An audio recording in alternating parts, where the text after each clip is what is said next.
Le nom du Seigneur soit béni. Amen. Je, je vous salue de mes mains. Amen. Comme de la bouche. Et que le Seigneur fortifie son église dispersée. Amen. Amen. Amen. Ce matin, j'aimerais continuer sur le message que nous avons commencé à considérer et qui s'est intitulé Le royaume des cieux. Amen. Amen. Je voulais qu'on le regarde encore sous un autre angle et que le Seigneur lui-même nous donne la nourriture du temps convenable. Amen. Amen. Dans on va dire les 2 dernières rencontres qui ont porté sur ce sujet, on a parlé de beaucoup de choses, mais en général, on parlait des généralités concernant le royaume des cieux. Je ne vais pas revenir là-dessus, mais je vais juste rappeler peut-être une ou deux de ces généralités et puis faire du chemin par rapport à la nourriture de ce matin. Amen. Amen. Amen. Nous avons dit que le royaume des cieux était le sujet le plus important du Nouveau Testament, parce que c'était au cœur du message du Seigneur Jésus. On va prendre le livre de Luc, chapitre 4, verset 43. On l'avait déjà vu. Pour préciser ce point. Amen. Amen. Luc 4, verset 43.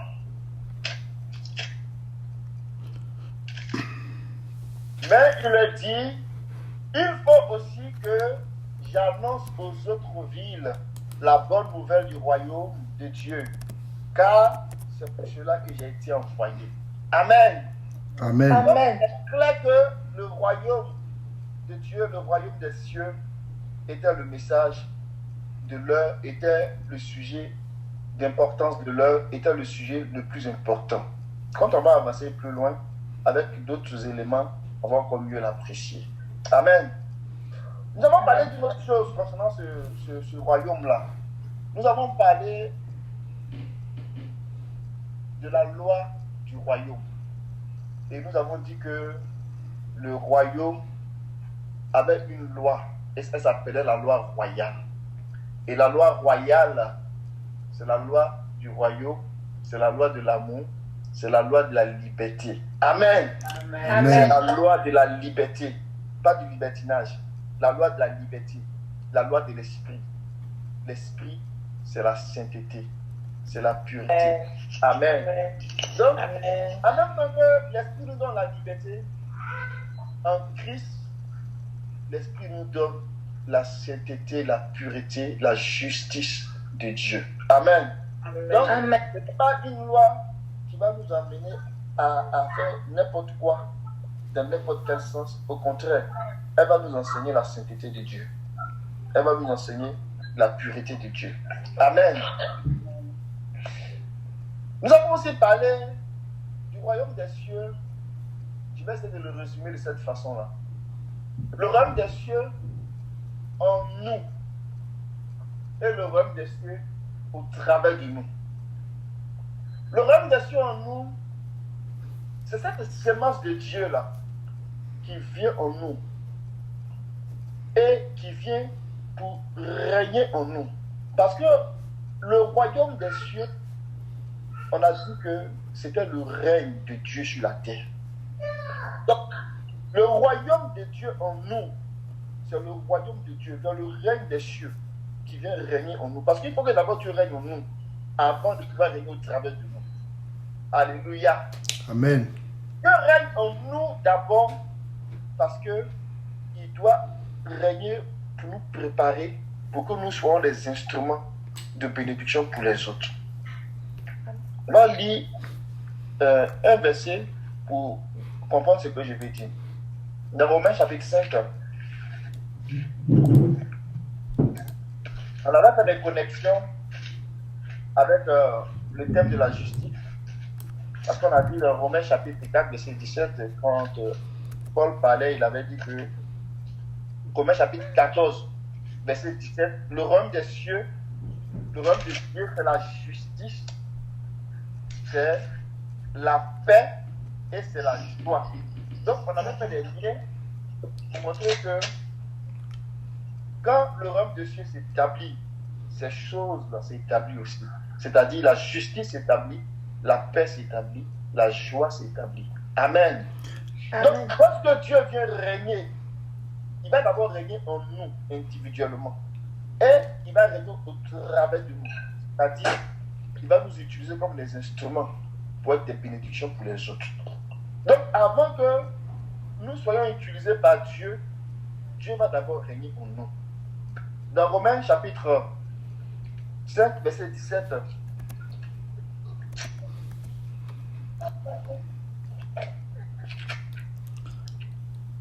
Romains 5, 17. Si par l'offense d'un seul la mort a régné par lui seul, à plus forte raison, ceux qui reçoivent l'abondance de la grâce et du don de la justice régneront-ils dans la vie par Jésus-Christ lui seul. Amen. Amen. Verset 18. Verset 18. Ainsi donc, comme par... Frère Mena, excuse-moi, ceux qui sont là, est-ce que vous pouvez mettre 6 minutes, s'il vous plaît? Coupez vos micros, s'il vous plaît. Merci.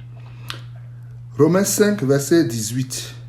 Ainsi donc, comme par une seule offense, la condamnation a atteint tous les hommes, de même, par un seul acte de justice, la justification qui donne la vie s'étend à tous les hommes. Car comme par la désobéissance d'un seul homme, beaucoup ont été rendus pécheurs, de même par l'obéissance d'un seul, beaucoup seront rendus justes. Amen. Amen. Que le Seigneur soit béni. Je reprends le verset 17 dans ma version.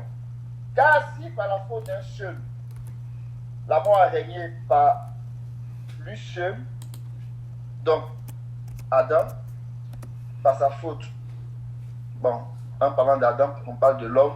C'est vrai que ça a commencé par Ève, mais Adam a été le premier responsable parce que c'est lui qui est le chef. Et le Seigneur dit que si par un seul, la mort a commencé à régner, il dit à bien plus forte raison, ceux qui reçoivent l'abondance de la grâce et le don de la justice régneront-ils pas dans la vie par le seul Jésus-Christ? Amen. Donc le don de la justice que le Seigneur nous donne gratuitement va nous faire régner dans la vie. Amen. Amen. On peut faire un parallèle. On lit le verset 18 et puis on fait le parallèle.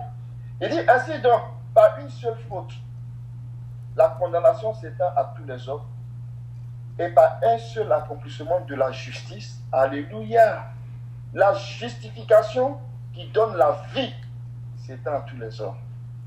Amen. Amen. Vraiment, la justification donne la vie. Et c'est ce que le proverbe a dit, que c'est la justice qui nous délivre de la mort. Donc, si on peut faire un parallèle avec ces deux, on va dire ces deux paradigmes-là, je m'explique. Comme il n'y a pas de photo et puis c'est oral, vous ne pouvez pas peut-être voir les gestes que je fais. Mais si on prend d'un côté, le côté gauche par exemple, on écrit la mort. Le côté droit, on écrit la vie. Dans la mort, la mort a un outil. La mort a une puissance. C'est quoi la puissance de la mort? Le péché. Le péché. Amen. Mais la vie aussi a un outil. Et la puissance de la vie, c'est quoi? La justice. Amen. Amen. Amen. Donc, la mort règne par le péché. Mais la vie règne aussi par la justice. Amen. C'est ça que Dieu nous donne la justice. C'est pour ça que le verset 18 dit que par un seul accomplissement de la justice, la justification qui donne la vie, s'étend à tous les hommes. C'est la justice qui nous délivre. Alléluia. Qui nous délivre de la mort. C'est pour cela que quand le Seigneur vient régner en nous, il s'assure que nous avons la justice. que nous avons d'abord accepté sa justice. C'est gratuit. Que nous avons accepté la sémence de la justice. Et maintenant, on laisse la justice faire son travail. Nettoyer toutes les souillures qui sont en nous pour que la vie puisse régner. Amen. Amen. Notre Seigneur, il s'assure que ce travail est fait. On va lire Ésaïe 33, verset 4 à 5.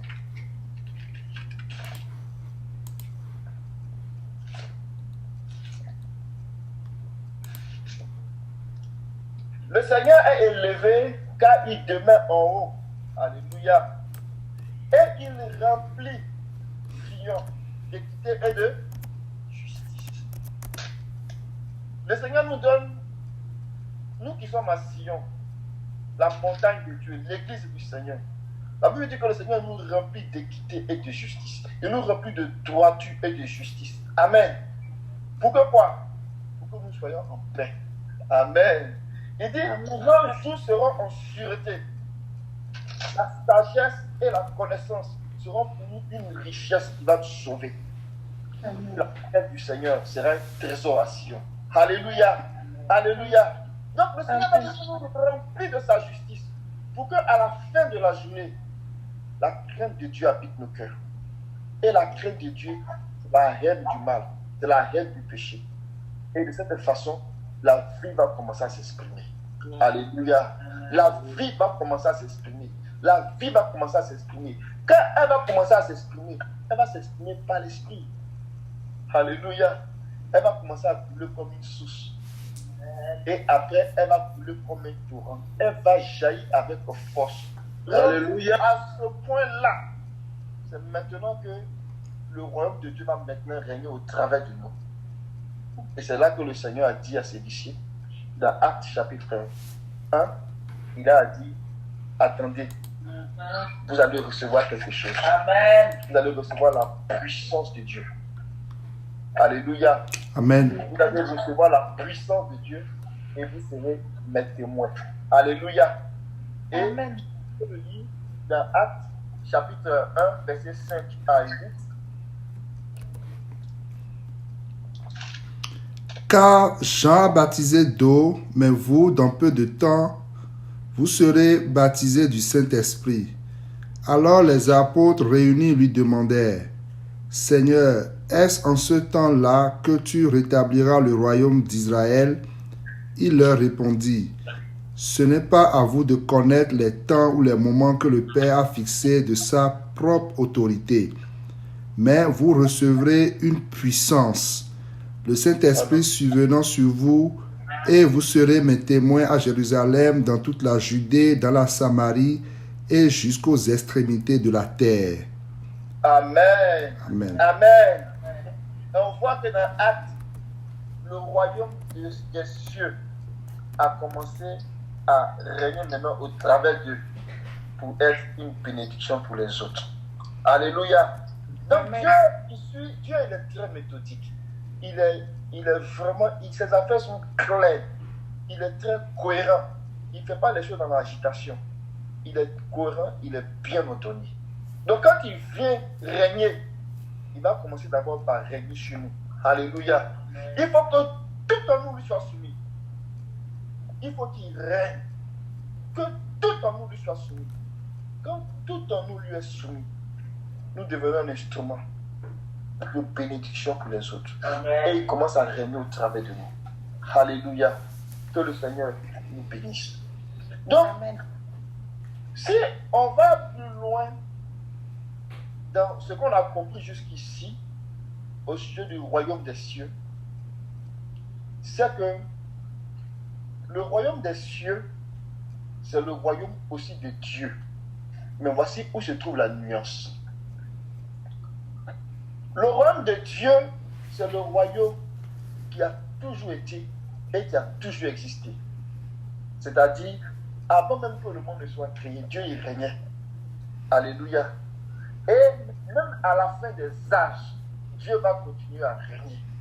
Donc, le royaume de Dieu, c'est un royaume infini. Depuis moins l'infini à plus l'infini, il existe de tous les temps. Amen. Amen. Amen. Donc le royaume de Dieu, c'est le royaume qui a toujours été. de moins l'infini à plus l'infini, il a toujours été. C'est un royaume éternel. Le royaume de Dieu. Dieu règne de façon éternelle. Mais là où on fait la nuance avec le royaume des cieux, c'est que le royaume des cieux, c'est le royaume de Dieu qui est dans le ciel, qui n'est pas sur la terre, et qui vient s'exprimer sur la terre. Lui là, il a un début, mais il a aussi une fin. Donc le royaume des cieux va se révéler à un moment donné, va s'exprimer à un moment donné sur la terre. Et ça va commencer, pour ne pas dire ça a commencé, avec la venue du Seigneur Jésus sur la terre. Il est le commencement de ce royaume des cieux-là. Amen. Voilà pourquoi quand il commençait à parler de ça, il disait que le royaume des cieux est proche. Le royaume des cieux s'est approché vers vous. Le royaume des cieux est au milieu de vous. Parlons de lui. Alléluia. Donc le royaume des cieux, qui est la manifestation du royaume de Dieu sur la terre, ça commence avec le Seigneur Jésus. Et ça va continuer jusqu'à ce que, à un moment donné, le royaume des cieux qui s'est manifesté sur la terre va s'arrêter. Et le Seigneur Jésus va remettre toutes choses à Dieu le Père. Donc, si on comprend ces choses de cette façon-là, ça veut dire que le royaume des cieux, que le royaume de Dieu qui vient sur la terre pour s'exprimer, il vient pour un but. Et si nous arrivons à capter ce but-là, nous allons commencer à comprendre beaucoup de choses au sujet du royaume des cieux. On va continuer un peu avec des paraboles, des images. Ça va devenir peut-être plus clair. Mais si vous devez comprendre quelque chose, si vous devez retenir quelque chose, c'est que le royaume des cieux, c'est la manifestation du royaume de Dieu sur la terre. Amen. Et ça a commencé avec le Seigneur Jésus. Maintenant, le royaume des cieux, il a deux phases. Depuis son début jusqu'à la fin, il a deux phases. La première phase du royaume, ça commence avec le Seigneur, avec la première venue du Seigneur sur la terre, et il va se poursuivre jusqu'à la fin de la sélection de l'Église. C'est-à-dire quand l'Église va arriver à son stade de maturité, quand l'Église va arriver à son stade de glorification, quand l'Église va atteindre le niveau, le standard que Dieu veut, quand l'Église sera prête, cette première phase-là du royaume va s'arrêter et on va rentrer dans une deuxième phase du royaume des cieux. Et la deuxième phase du royaume des cieux, c'est le règne des 1000 ans. C'est au cours des 1000 ans qu'il y aura la deuxième phase du royaume des cieux. Amen. Pourquoi il est important d'avoir ces repères-là dans la tête? C'est loin d'être de la théologie. Ça trace en fait le fil conducteur de ce que Dieu est en train de faire. Donc, suivez-moi dans ce sens-là et ça va donner des repères pour bien comprendre pourquoi on doit avoir ces phases-là en tête lorsqu'on parle du royaume. Les Écritures déclarent que Dieu a fait la promesse depuis le début, dans le livre de Genèse, chapitre 3, avant même que Dieu ne prononce le jugement sur l'homme. Dieu a tellement aimé l'homme. Lorsqu'il prononçait le jugement sur le serpent, il a commencé à dire comment on allait délivrer l'homme. Alléluia. Genèse chapitre 3, verset 15.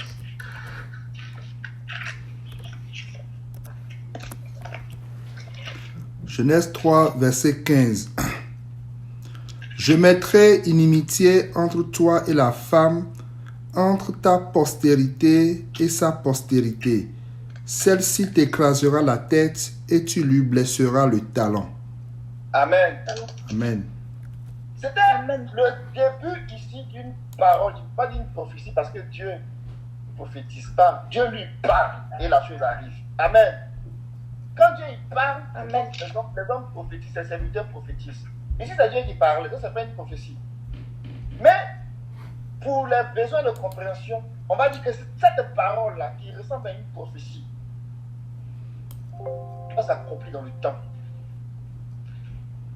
Et il dit, je mettrai inimitié je mettrai guerre entre la postérité de Satan et la postérité de la femme. Amen. La postérité de la femme ici, là, ce sont les fils du royaume. Ce sont les fils qui vont manifester le royaume de Dieu. C'est eux, la postérité de la femme. Mais pour que cela soit possible, il fallait que le Seigneur lui-même vienne pour inaugurer la route. Donc quand le Seigneur va venir, avant qu'il n'arrive, Ésaïe va reprendre cette prophétie-là. Mais va la reprendre d'une autre façon. Dans Ésaïe,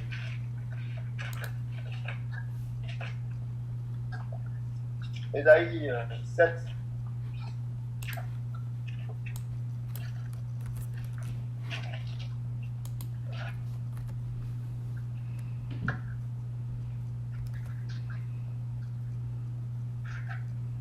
Le verset 14.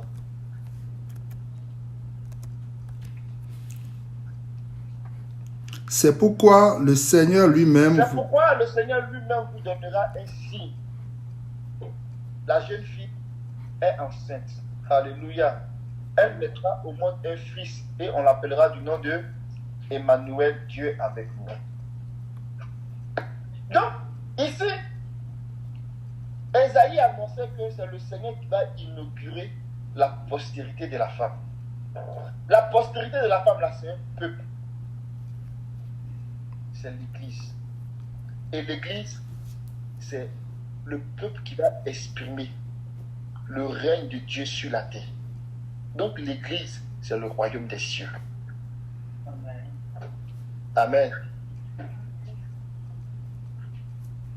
Donc, ici, la femme, la postérité de la femme, là, d'un côté, c'est vu comme Marie, qui est la femme, et le Seigneur qui va naître dans la chair de Marie. Mais lorsqu'on va aller dans Apocalypse chapitre 12, on voit une autre femme. Apocalypse chapitre 12 nous parle d'une femme qui est dans la douleur de l'enfantement et qui doit mettre au monde un fils. Donc, on peut aller lire ça.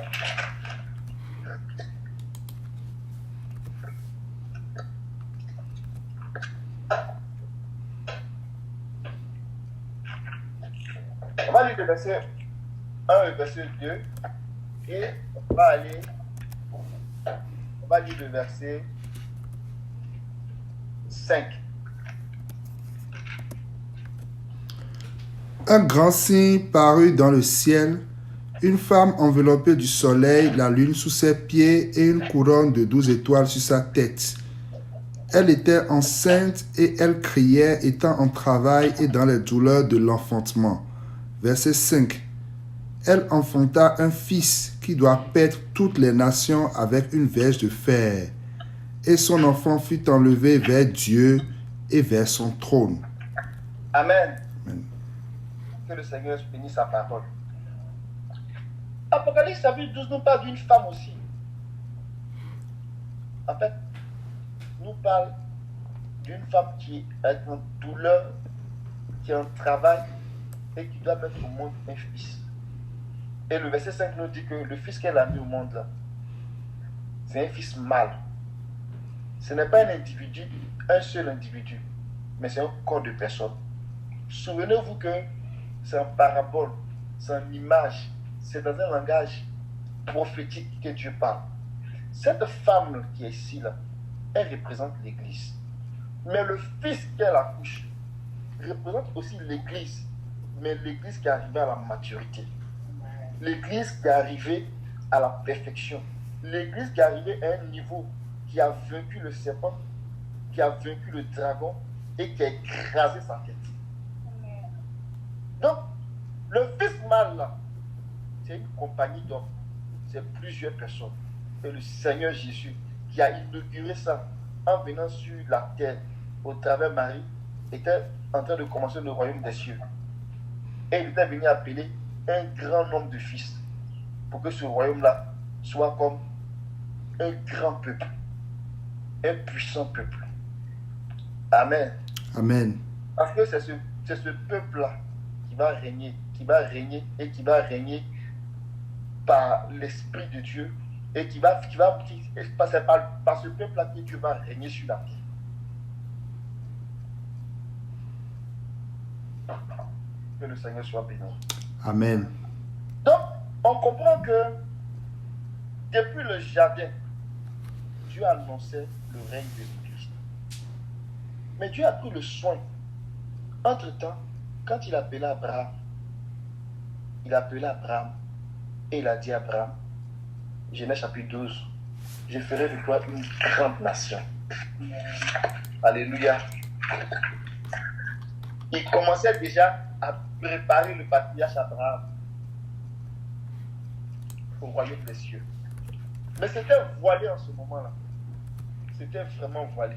Il parlait de l'Église en fait. Regardons le chapitre 12, le verset 2.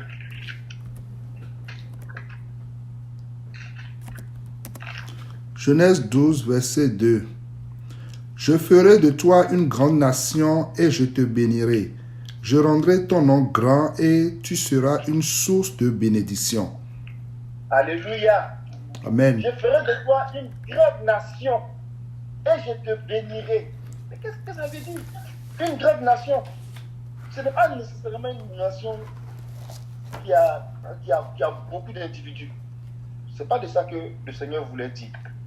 Il voulait montrer à Abraham que de lui allait sortir la postérité de la femme. Mais c'était voilé en ce moment-là. Mais il dit de toi va sortir une grande nation, une puissante nation.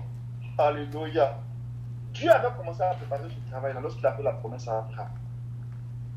Mais avant que Abraham n'ait cette promesse-là, il y avait des nations qui existaient. Il y avait déjà des peuples qui existaient. Ils vivaient même par nation, ils étaient organisés par nation. Regardez Genèse chapitre 10. Après le déluge, verset 32. Voilà les clans des fils de Noé, selon leur généalogie, dans leur nation. C'est à partir d'eux que les nations se sont réparties sur la terre après le déluge. Donc, avant de faire la promesse à Abraham, les nations existaient déjà. Les nations étaient déjà organisées. Mais Dieu dit, au milieu des nations, je ferai de toi une grande nation. Alléluia. Je te bénirai et je ferai de toi une grande nation.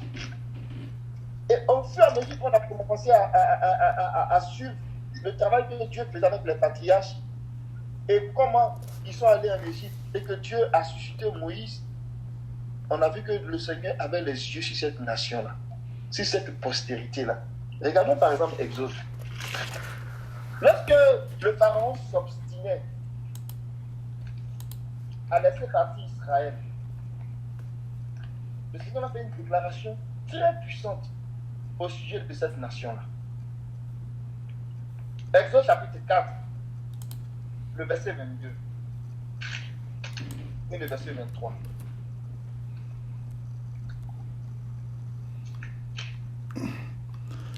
Tu diras à Pharaon, ainsi parle l'Éternel, Israël est mon fils, mon premier-né. Je te dis, laisse aller mon fils pour qu'il me serve.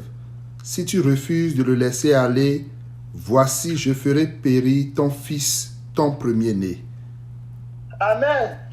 Mais d'où vient que Israël est son fils premier-né? S'il y avait des nations qui existaient avant Israël. En fait, la promesse que Dieu a dite à Abraham, tu deviendras une grande nation là. Il lui avait dit encore cette promesse-là. Regardez Genèse 18, le verset 18. Amen. Lorsqu'il partait pour prononcer le jugement sur Sodome et Gomorrhe, il s'est arrêté sur Abraham. Et il a fait une déclaration à Abraham. À partir du verset même 17. Verset 17 au verset 18. Verset 17. Alors l'Éternel dit, cacherai-je à Abraham ce que je vais faire Abraham deviendra certainement une grande nation et puissante, et en lui seront bénies toutes les nations de la terre. Amen. Il dit, je ne peux pas cacher ce que je m'en vais faire, ce dont me commande. Je ne peux pas le cacher à Abraham. Abraham, c'est mon ami. Parce que tu t'en vas pour devenir une grande et une puissante nation. Je ne peux pas te cacher ces choses-là. Alléluia. Amen. Cette nation-là, Dieu avait les regards sur elle.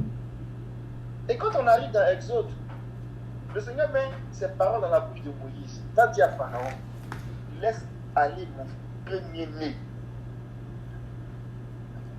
Laisse aller mon premier-né. Israël était le premier-né de Dieu. Et Dieu avait les regards sur Israël. Être un premier-né là, ce n'est pas seulement dans le rang. Ça veut dire, c'est pas seulement quand tu es né, le premier de ta famille. Il y a un mystère au sujet des premiers-nés. Lorsqu'on est premier-né, le rang compte, mais la puissance et la domination comptent. C'est un peu comme le nom. On dit le nom, ce n'est pas seulement l'appellation, mais c'est aussi la manifestation. Même s'il y a appellation, mais c'est plus la manifestation que l'appellation. Amen. Vous me suivez, non? C'est pour ça que quand Dieu appelait les gens, il leur donnait de nouveaux noms parfois. Parce que derrière l'appellation, il y avait la puissance, il y avait l'expression, il y avait la manifestation. C'est la même chose avec le rang. Ce n'est pas seulement le rang venir premier, c'est aussi bon, mais c'est la domination, c'est la puissance qui accompagne ça, qui fait que le premier, le droit d'aînesse, être premier-né là, ça porte toute sa pertinence. Regardez l'exemple de Joseph. Il était le 11e d'une famille nombreuse. Mais la Bible dit que le droit d'aînesse était donné à Joseph. Parce qu'il a surpassé les autres en puissance et en force. Amen. Donc quand le Seigneur dit d'Israël, laisse aller mon premier-né, le Seigneur est en train de montrer par là que ce royaume-là, cette nation-là, va surpasser toutes les nations, y compris l'Égypte, en force et en puissance. C'est pour cela que quand Pharaon les a laissés partir, le Seigneur encore a fait une déclaration à ce sujet-là. Allons-y dans l'Exode 19.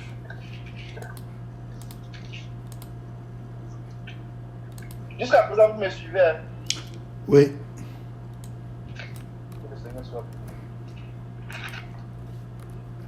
Dans Exode 19, le Seigneur va parler encore de ce royaume, va parler encore de cette nation-là. Le verset 6.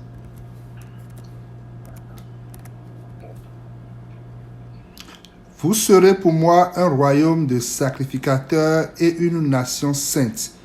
Voilà les paroles que tu diras aux enfants d'Israël. Amen.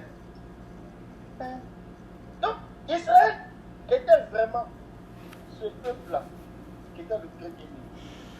Mais ce que Dieu dit, il ne peut pas se dire. C'est vrai, Israël avait, j'ai envie de dire, ce rôle-là. Israël portait ce rôle-là. Amen. Amen. Mais d'où vient qu'aujourd'hui, j'ai envie de dire, c'est l'Église qui porte ce rôle-là. Il y a beaucoup de choses à dire. Et Dieu nous a montré ça par beaucoup de mystères. Mais Dieu, lui-même, là, comme on dit ici, j'avais justice. Quand il fait ses affaires, il s'arrange à ce que tout soit des fondements juridiques, des fondements solides. Amen. On va le lire dans Matthieu 21. Il y a beaucoup d'autres versets qui peuvent établir ça. Mais on va faire ça court. Allons-y dans Matthieu 21. Le Seigneur a donné une parabole. C'est un peu long, mais on va le dire parce que c'est important. Matthieu 21, verset 33. On va le dire jusqu'au verset 44. Matthieu 21, verset 33. Écoutez une autre parabole. Il y avait un homme, maître de maison, qui planta une vigne. Il l'entoura d'une haie, il creusa un pressoir et bâtit une tour, puis il la ferma à des vignerons et quitta le pays. Lorsque le temps de la récolte fut arrivé, il envoya ses serviteurs vers les vignerons pour recevoir le produit de sa vigne. Les vignerons s'étant saisis de ses serviteurs, battirent l'un, tuèrent l'autre et lapidèrent le troisième. Il envoya encore d'autres serviteurs en plus grand nombre que les premiers, et les vignerons les traitèrent de la même manière. Enfin, il envoya vers eux son fils en disant, « Ils auront du respect pour mon fils. » Verset 38. Mais quand les vignerons virent le fils, il dit entre eux, « Voici l'héritier. Venez, tuons-le et emparons-nous de son héritage. » Et ils se saisirent de lui, le jetèrent hors de la vigne et le tuèrent. Maintenant, lorsque le maître de la vigne viendra, que fera-t-il à ces vignerons? Il lui répondit, il fera périr misérablement ces misérables, et il affermera la vigne à d'autres vignerons qui lui en donneront le produit au temps de la récolte. Jésus leur dit, n'avez-vous jamais lu dans les Écritures, la pierre qu'ont rejetée ceux qui bâtissaient est devenue la principale de l'angle. C'est du Seigneur que cela est venu, et c'est un prodige à vos yeux. C'est pourquoi je vous le dis, le royaume de Dieu vous sera enlevé et sera donné à une nation qui en rendra les fruits. Verset 44. Celui qui tombera sur cette pierre s'y brisera, et celui sur qui elle tombera sera écrasé. Amen. Amen. Tu peux lire comme verset 46? Après avoir entendu ces paraboles, les principaux sacrificateurs et les pharisiens comprirent que c'était d'eux que Jésus parlait, et ils cherchaient à se saisir de lui, mais ils craignaient la foule parce qu'elle le tenait pour un prophète. Amen. Amen. Que le Seigneur nous rende sages. Amen. Comment tu entends ces choses-là et puis tu sais que ça parle de toi, au lieu de chercher à agiter ton visage contre terre pour demander pardon, c'est là même que tu rentres là-dedans pour le tuer. Que cette folie-là ne nous touche pas. Au nom de Jésus. Cette folie-là. Amen. Les pharisiens, les juifs, ils connaissaient la loi. Et ils savaient que Israël était la vigne de Dieu. Donc quand le Seigneur donnait cette parabole-là, ils avaient compris qu'il était question d'eux. Mais comme ils ne voulaient pas écouter, et comme ils ont rejeté l'évangile, le verset 43 dit, le Seigneur dit, c'est pourquoi je vous le dis, le règne de Dieu sera enlevé, vous sera enlevé et sera donné à une autre nation qui en produirait les choses. Amen. Dieu, il ne fait pas ses affaires comme ça. C'est un homme de droit. Donc jusqu'à un moment donné, Israël a toujours été son truc. Quand même Pharaon, quand même Nebuchadnezzar est venu pour détruire même toute la royauté, arrêter la royauté en Israël. Nebuchadnezzar a investi Jérusalem. Il n'y avait même plus de roi sur le trône. Israël était encore, j'ai envie de dire, vu comme la grande nation, comme la nation à qui Dieu avait donné les alliances, la gloire, les lois, les prophètes et tout.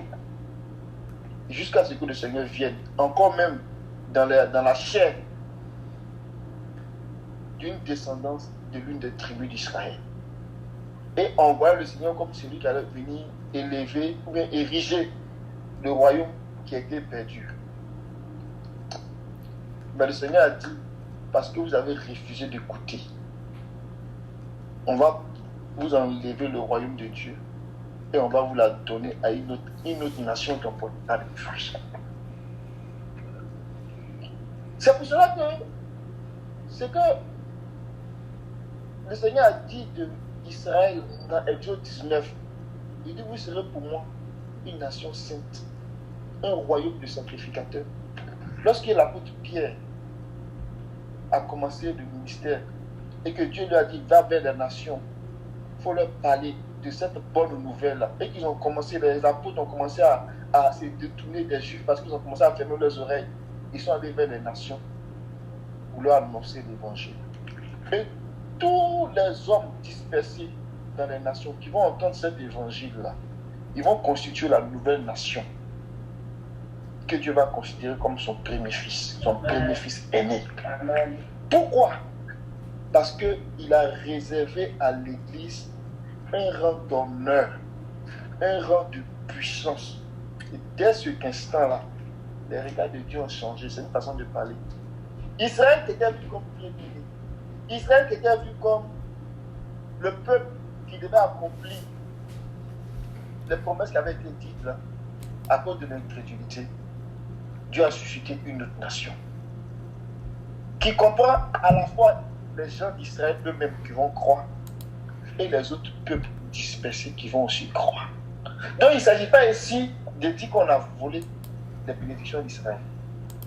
Parce que les messianiques, il y a un groupe qui dit que les chrétiens d'aujourd'hui veulent s'ériger, ils veulent s'octroyer les bénédictions d'Israël, que c'est une façon de voler les bénédictions. On n'a pas volé les bénédictions de quelqu'un. C'est le Seigneur lui-même qui a dit, comme vous n'avez pas écouté, on donnera le royaume de Dieu à une autre nation. Donc, il y aura les fruits. Alléluia. Et donc, lorsque Pierre parle de Exode 19, il dit vous êtes une nation sainte, un royaume de sacrificateurs. L'apôtre Paul, il revient là-dessus. Mais cette fois-ci, il n'attribue pas cette nation-là à la nation charnelle, à la nation de chair, mais il attribue maintenant cette nation-là à l'Église. 1 Pierre chapitre 2.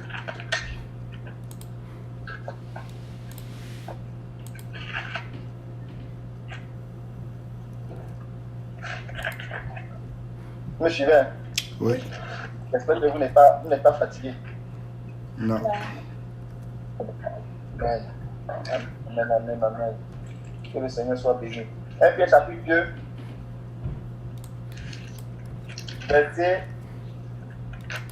à partir du verset 5. On va lire le verset 5.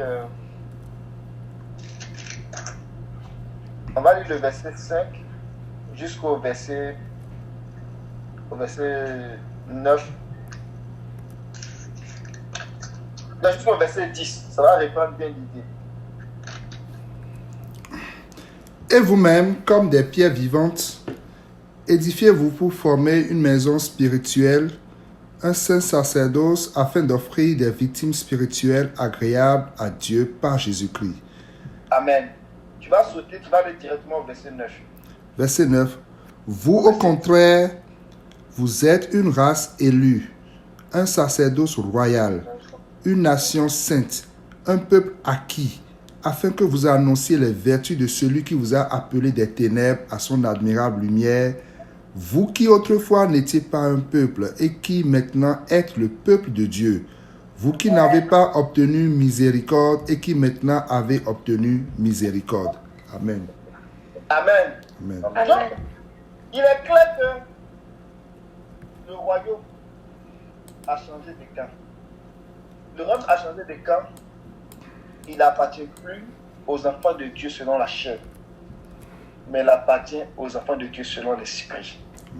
C'est pour cela que lorsque Paul a commencé à expliquer aux Juifs cette réalité-là, c'était très difficile pour comprendre. Donc, il prenait des images, des choses pour les amener à réaliser. C'était très difficile. Mais pour ceux qui voulaient comprendre là, il les a pris de côté, il leur a enseigné ça.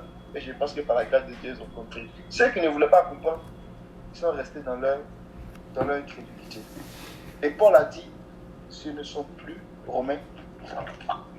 C'est important de savoir ces choses-là. De les savoir de façon solide pour apprécier que nous sommes privilégiés et que nous avons un rang d'honneur. Alléluia. Dans Romains 6, plutôt Romains 9, pardonnez. Romains 9, à partir du verset. On va lire à partir du verset 3.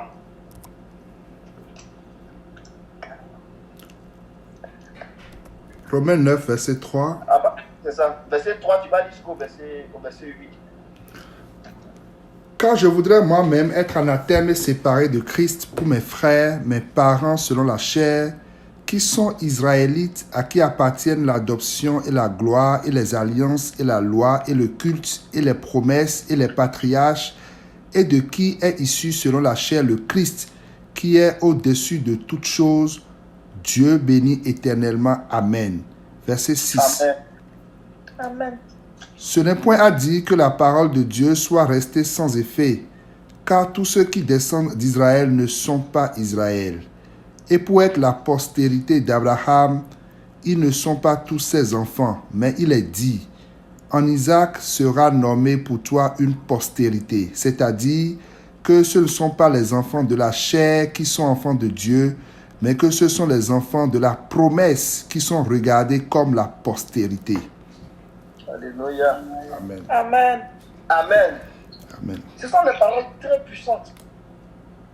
Et lorsque Paul écrivait ces choses, il a dit, j'ai une grande tristesse pour Israël dans la chair, qui sont mes parents aussi, mais ils ne comprennent pas ce que Dieu est en train de faire. Ceux qui avaient ce rang d'honneur là, ils ont été incrédules. Et par leur incrédulité, ils ont fermé la porte à l'évangile. Et l'évangile est allé ailleurs. Bon, après maintenant, ça dépend de comment on voit ça. D'autres vont dire que c'est parce qu'ils ont été incrédules que l'évangile nous est parvenu. Mais de toutes les façons, Dieu est tellement grand d'aller trouver notre solution pour que dans son amour, des hommes qui veulent sauver, ils entendent cette parole-là. Amen. Amen. Amen. Donc, Israël avait une position de choix. Premier-né, fils premier-né. Une grande nation et une puissante nation. Et cette nation-là, c'est elle qui doit exprimer le royaume de Dieu, le règne de Dieu sur la terre. Mais à cause de l'incrédulité, elle a fermé son cœur. Et ce royaume-là, aujourd'hui, là, Dieu, non seulement l'a rendu possible à Israël qui a accepté, mais aussi aux autres qui sont dans les nations qui ont accepté cet évangile-là. Et nous rendons vraiment grâce à Dieu pour ce grand privilège-là. Donc, ce qui est en train de se passer, c'est que le royaume des cieux a deux phases. Depuis la venue du Seigneur, sa première venue, jusqu'à sa seconde venue, le Seigneur est en train de livrer ce royaume-là. Alléluia. Amen. En fait, dans Daniel, pour pouvoir bien apprécier encore ça, avec la vision de Nebuchadnezzar. Daniel chapitre 2. Que le nom du Seigneur soit béni. Amen. Daniel chapitre 2. On va lire à partir du verset.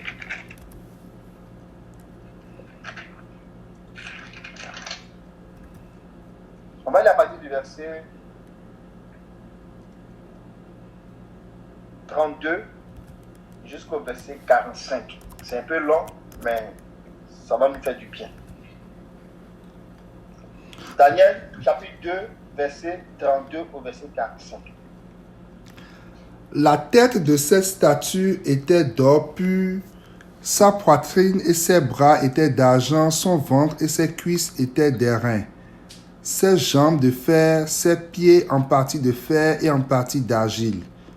Tu regardais lorsqu'une pierre se détacha sans le secours d'aucune main, frappa les pieds de fer et d'argile de la statue et les mit en pièces. Alors le fer, l'argile, l'airain, l'argent et l'or furent brisés ensemble et devinrent comme la balle qui s'échappe d'une haie en été. Le vent les emporta et nulle trace n'en fut retrouvée. Mais la pierre qui avait frappé la statue devint une grande montagne et remplit toute la terre. Voilà le songe. Nous en donnerons l'explication devant le roi. Ô roi, tu es roi des rois, tu es le roi des rois, car le Dieu des cieux t'a donné l'empire, la puissance, la force et la gloire. Il a remis entre tes mains en quelques lieux qu'ils habitent les enfants, les hommes, les bêtes des champs et les oiseaux du ciel, et il t'a fait dominer sur eux tous. C'est toi qui es la tête d'or. Après toi, il s'élèvera un autre royaume, moindre que le tien, puis un troisième royaume qui sera d'airain et qui dominera sur toute la terre. Il y aura un quatrième royaume fort comme du fer. De même que le fer brise et rompt tout, il brisera et rompra tout, comme le fer qui met tout en pièces. Verset 41. Et comme tu as vu les pieds et les orteils en partie d'argile, de potier et en partie de fer, ce royaume sera divisé, mais il y aura en lui quelque chose de la force du fer, parce que tu as vu le fer mêlé avec l'argile. Et comme les doigts des pieds étaient en partie en fer et en partie d'argile, ce royaume sera en partie fort et en partie fragile.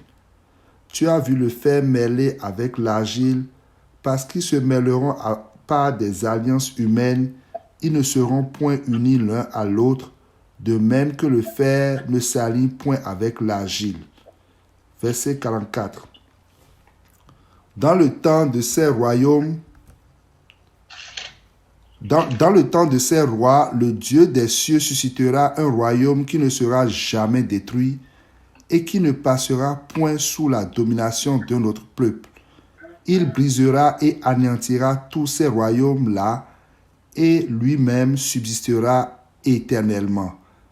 Ce qu'indique la pierre que tu as vue se détacher de la montagne sans le secours d'aucune main, et qui a brisé le fer, l'airain, l'argile, l'argent et l'or, le grand Dieu a fait connaître au roi ce qui doit arriver après cela. Le songe est véritable et son explication est certaine. Amen. Amen. Amen. La parole de Dieu elle est vraiment cohérente et puis elle est vraiment très douce. C'est doux au palais. Amen. Amen. C'est un grand songe que le Seigneur a donné à Nebuchadnezzar. C'est que le Seigneur a donné à Nebuchadnezzar. Je ne sais pas combien de temps ça a duré. Peut-être que son songe a duré 10 minutes. Ou même son songe a duré 30 minutes. Mais il a fait le songe, il a oublié. Mais le songe que Nebuchadnezzar a eu, jusqu'à aujourd'hui, ça fait environ plus de 2500 ans qu'il a eu ce songe-là. Et le songe qu'il a eu, je ne sais pas, cette nuit, à un jour donné, dans une année donnée, c'était une puissante vision que Dieu a donnée qui allait jusque dans les temps à venir, jusqu'à aujourd'hui. Ce songe-là est d'actualité. Il a vu le système des nations en fait. Et dans ce temps où Nebuchadnezzar était là, il était un peu comme le roi des rois. Il régnait presque sur tout le monde entier. Et son royaume était vu comme le royaume qui était en or. Mais après lui, d'autres royaumes devaient venir. Un royaume en argent, un royaume en bronze, un royaume en fer, un autre royaume qui sera argile et fer. Et ça va ressembler, cette statue-là, ça représentait la statue d'un homme. Qu'est-ce que ça veut dire? En fait, cette statue que Dieu a montrée à Nebuchadnezzar, c'était le système des nations, le système du royaume des hommes. C'est une statue en homme. Ça veut dire que c'est comment les hommes vont régner sur les hommes. C'est le temps du règne des hommes que Nebuchadnezzar a vu. Mais il a vu ça en plusieurs royaumes qui vont se succéder. Donc, le premier royaume qui était Nebuchadnezzar lui-même, là, il représentait la tête et ce royaume était en or. Et il y a eu d'autres royaumes qui sont venus après. Jusqu'à ce qu'on voit le dernier royaume qui représentait les pieds. Mais ce royaume-là, lui, il était en partie en fer, en partie en argile. Et pendant que cette statue était debout, et l'homme se montrait dans sa grandeur, dans sa domination, il régnait. Il y a une pierre qui est venue de nulle part, qui s'est détachée, et qui a frappé la statue que Nebuchadnezzar a vue. Il n'a pas frappé sur la tête, il n'a pas frappé sur le bras, il n'a pas frappé au niveau des cuisses ou de la poitrine. Il a frappé à un endroit précis. Il a frappé au niveau des pieds. Ça veut dire quoi? Ça veut dire que dans le déroulement de ces royaumes-là, jusqu'à ce qu'on atteigne le dernier royaume qui sera d'argile et de fer, il dit que c'est au jour, regardez le verset 44, Il dit au jour de ces rois. Donc on est dans la phase où on parle des royaumes d'Agib et de Fer. Il dit au jour de ces rois, le Dieu du ciel suscitera un royaume qui ne sera jamais détruit. Et ce royaume ne passera pas sous la domination d'un autre peuple. Il pulvérisera et anéantira tous ces royaumes-là. Et lui-même subsistera pour toujours. Mais qu'est-ce qui s'est passé? C'est une pierre qui a fait ce travail-là. Il dit ainsi, tu as vu la pierre se détacher de la montagne sans l'action d'aucune main. Amen. Et elle a pulvérisé le fer, le bronze, l'argile, l'argent et l'or.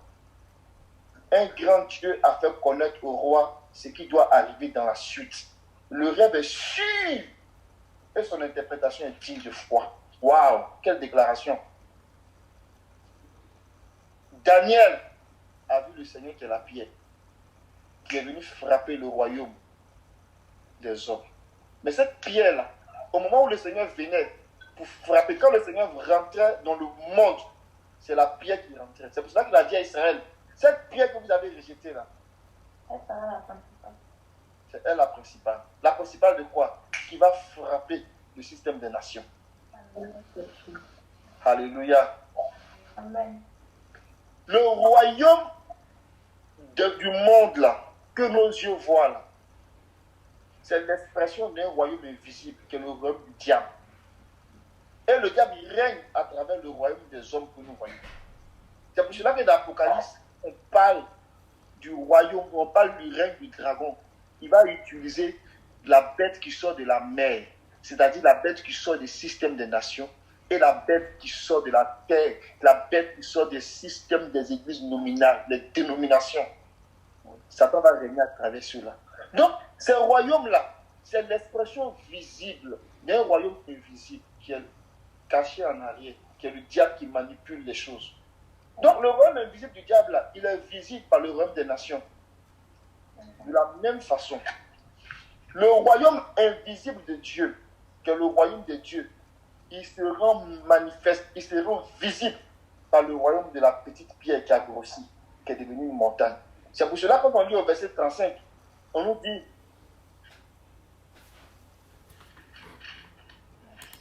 alors le fer, l'argile, le bronze, l'argent et l'or, l'or fut pulvérisé ensemble et devint comme la balle qui s'échappe d'un air de battage en été.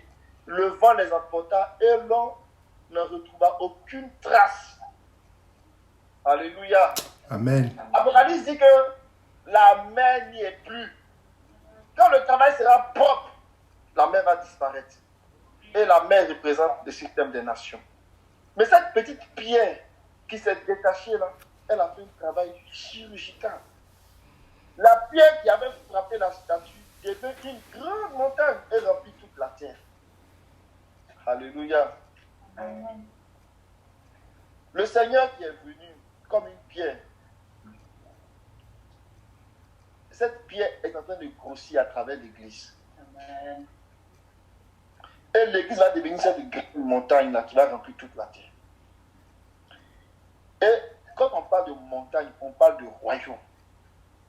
Ce royaume de l'église là, qui va venir s'établir dans la deuxième phase, celui-là, il n'y aura pas un royaume qui va venir le renverser. Voici notre espérance. Amen. Amen. Donc, ce que le Seigneur est en train de faire aujourd'hui, depuis le commencement, quand il est venu sur la terre, jusqu'à son prochain retour, cette première phase-là, le Seigneur est en train de sélectionner l'Église. Le Seigneur est en train de préparer l'Église à devenir cette nation forte et puissante. Parce que c'est une nation de sacrificateurs. Dieu les prépare pour faire le service de sacrificateurs dans la deuxième phase. Dans la phase de l'établissement du royaume, dans la phase des 1000 ans. Donc, le temps que nous avons, le temps qui est destiné à l'Église, là, c'est le temps de la préparation. Et vers la fin, ça sera un temps de sélection. La sélection va prendre le dessus. Dieu va faire un travail de sélection. Et c'est ce qu'on a vu ce matin dans la prière quand on méditait. Le Seigneur va faire un travail de sélection. Parce que c'est cette église-là, cette assemblée qui va former le peuple. C'est avec elle que le Seigneur va régner. Quand on regarde dans l'Ancien Testament et on prend l'image d'Israël qui est sorti de Pharaon, qui est sorti de l'Égypte, et qui allait pour régner dans le pays de la terre promise. Le désert était pour le temps de préparation.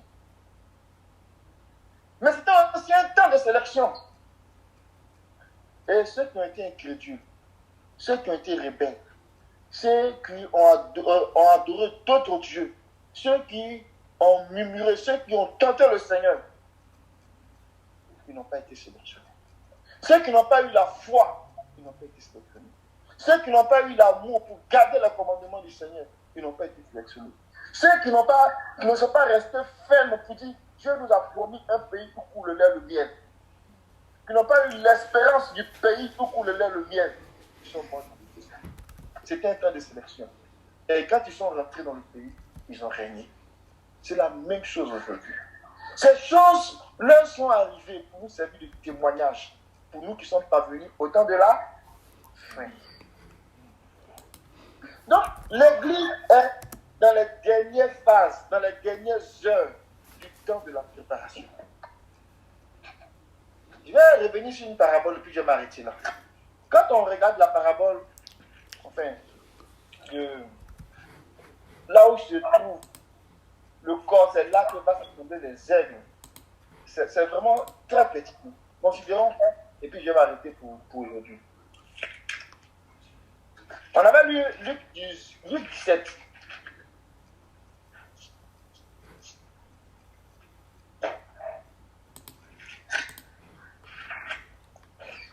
Que le Seigneur soit béni. Amen.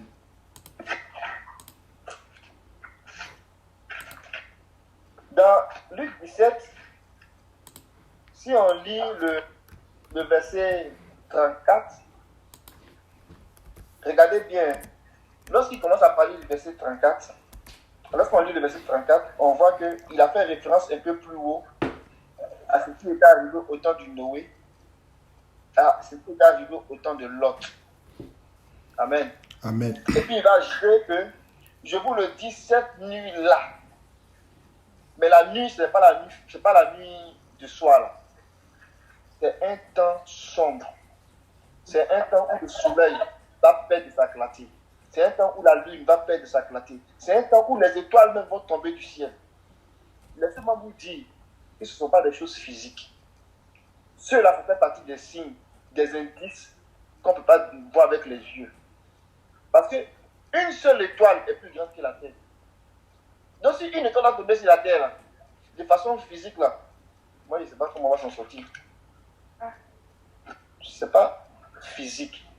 Lorsque la Bible parle du soleil qui va s'obscurcir, la vérité va être renversée. La lune qui va perdre sa clarté. Les écritures seront tronquées. Les interprétations seront tronquées. Les gens vont se perdre. Il n'y aura plus de repères. Les étoiles, les serviteurs de Dieu, les hommes qui servent Dieu, qui occupent des positions de haut rang, ils vont perdre leur position. Ils vont tomber, les gens vont perdre leur repère. Un frère disait comme ça que quand une étoile tombe, il peut entraîner avec lui 1000 personnes. Vous voyez comment c'est la conséquence de la chute d'une étoile. Que Dieu nous garde. Amen. Donc, il ne s'agit pas des choses physiques, il s'agit des choses spirituelles. Donc, cette nuit-là, dans cet temps sombre-là, le Seigneur dit de deux qui seront sur un même lit, l'un sera pris, l'autre sera laissé. De deux femmes qui seront en train de moudre, l'une sera prise et l'autre sera laissée. Je n'ai pas envie de faire ce parallèle-là, mais ça me vient à l'esprit. On a vu Marthe, on a vu Marie. De deux femmes qui servaient le Seigneur, qui aimaient le Seigneur dans l'apparence. Mais il y avait une que le Seigneur avait approuvée dans son attitude. Il dit, Marie a choisi la Bonne part. Ça veut dire que Marthe n'avait pas choisi la bonne part. Cependant, elles étaient là avec le Seigneur. Mm. Deux qui sont en train de moudre. Il y a une qui sera prise, l'autre sera laissée. Que le Seigneur nous aide. Amen. Mais quand on lit ici, Amen. dans Matthieu 24, Matthieu répond ça. Mais regardez, je reviens un peu avant d'aller dans Matthieu 24, je termine dans Luc 17, 37 là. Il dit, où est donc? Où donc, Seigneur? Il répondit, où sera le corps? Là, ça s'assembleront les têtes. Mais cette expression-là, Matthieu va l'utiliser, mais dans un autre contexte. Regardez bien Matthieu 24. On va faire attention, hein. On va lire deux passages dans Matthieu 24. Si on lit par exemple dans Matthieu 24, on lit le verset 38, non, verset 37. On va lire le verset 37 jusqu'au verset 41.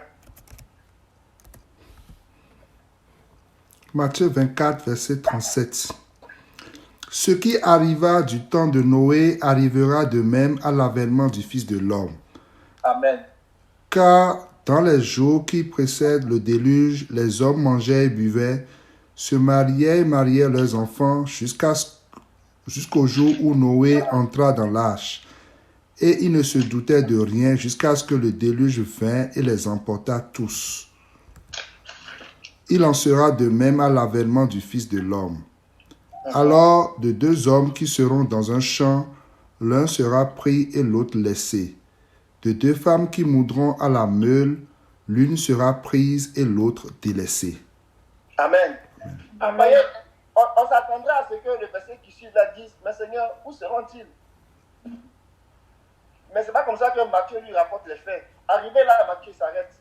Lui, il va dire au verset 42, veillez donc, vous ne savez pas quel jour et à quel jour votre Seigneur viendra. Mais le même Matthieu là, quand on lit les versets plus haut, à partir du verset 26 au verset 28, c'est là qu'il va faire référence à où se trouve le corps. C'est là que se rassemblent les aigles. Tu peux lire s'il te plaît? Matthieu 24, verset 26. Si donc on vous dit, voici il est dans le désert, n'y allez pas. Voici il est dans les chambres, ne le croyez pas. Car comme l'éclair part de l'Orient et se montre jusqu'en Occident, ainsi sera l'avènement du Fils de l'homme. En quelque lieu que soit le cadavre, là s'assembleront les aigles.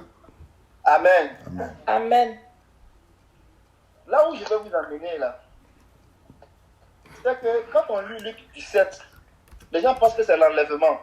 Au sens de, les gens sont en train de vivre, d'autres sont en train de dormir, et puis on vient, la trompette sonne, et puis la personne est enlevée. Ce n'est pas de cet enlèvement-là qu'il est question. Parce que Matthieu ici, là, quand il parle de ça, là, il est en train de dire que c'est quand les gens vont commencer à dire voici il est ici, voici il est là.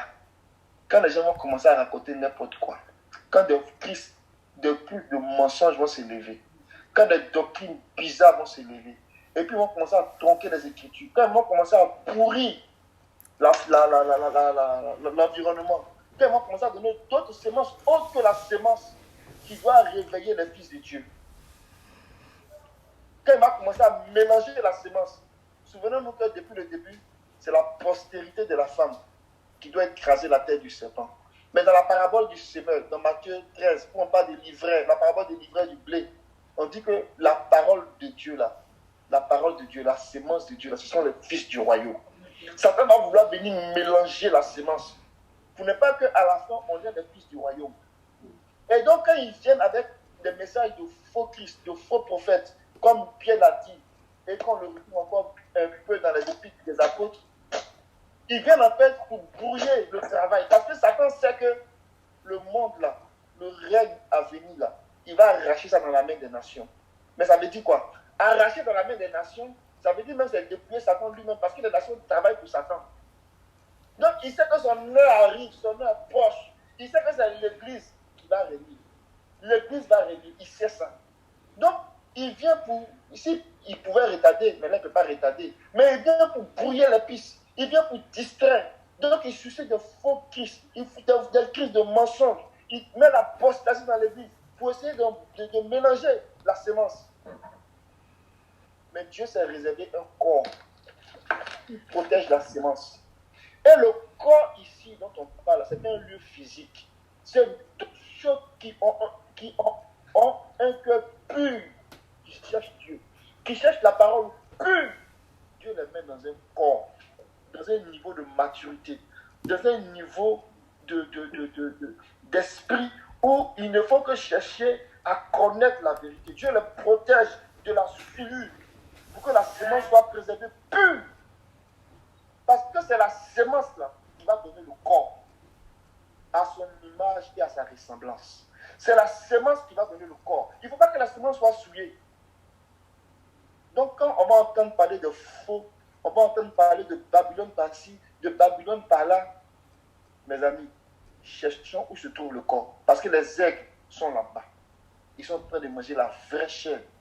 Et en train de boire le vrai breuvage, la vraie nourriture, la vraie sémence, pour que le caractère que Dieu veut dans les sujets qui vont former cette nation-là, dans ces sacrificateurs qui vont s'élever là, ce caractère que Dieu veut là, il ne faut pas que le caractère-là soit un caractère souillé, un caractère immoral, parce qu'ils ont pris une sémence souillée. Donc Dieu protège cette sémence-là. Et c'est là-dedans que nous devons entrer. Cherchons le Seigneur. Cherchons là où se trouve la sémence pure de la parole. Parce que c'est cette sémence-là qui va nous donner le caractère convenable, le caractère du Seigneur, à son image et à sa ressemblance. Dans ces temps de préparation à ce notre rôle, nous devons veiller. Parce que c'est ce contexte de faux prophètes-là qui va venir refroidir l'amour, qui va venir attaquer la foi, qui va venir attaquer la fermeté. Or, il faut que la fermeté soit ferme. Il faut que notre fermeté soit ferme. Il faut que notre travail de l'amour et les œuvres de la foi, que cela puisse foisonner, que cela puisse grandir. Et que l'environnement dans lequel on va grandir là, il soit séparé de toute souillure. C'est ça qui va assurer notre préparation. Et dans cette phase de préparation, l'Église pourra mieux se préparer pour pouvoir être dans le groupe, dans le peuple, dans la nation des sacrificateurs. Ces sacrificateurs royaux, ces sacrificateurs qui vont être de race royale. Amen. Ils vont pouvoir régner maintenant avec nous dans la deuxième phase du royaume. Que le Seigneur nous bénisse. Et que le Seigneur nous donne d'être vigilants. Au nom de Jésus. Amen. Amen.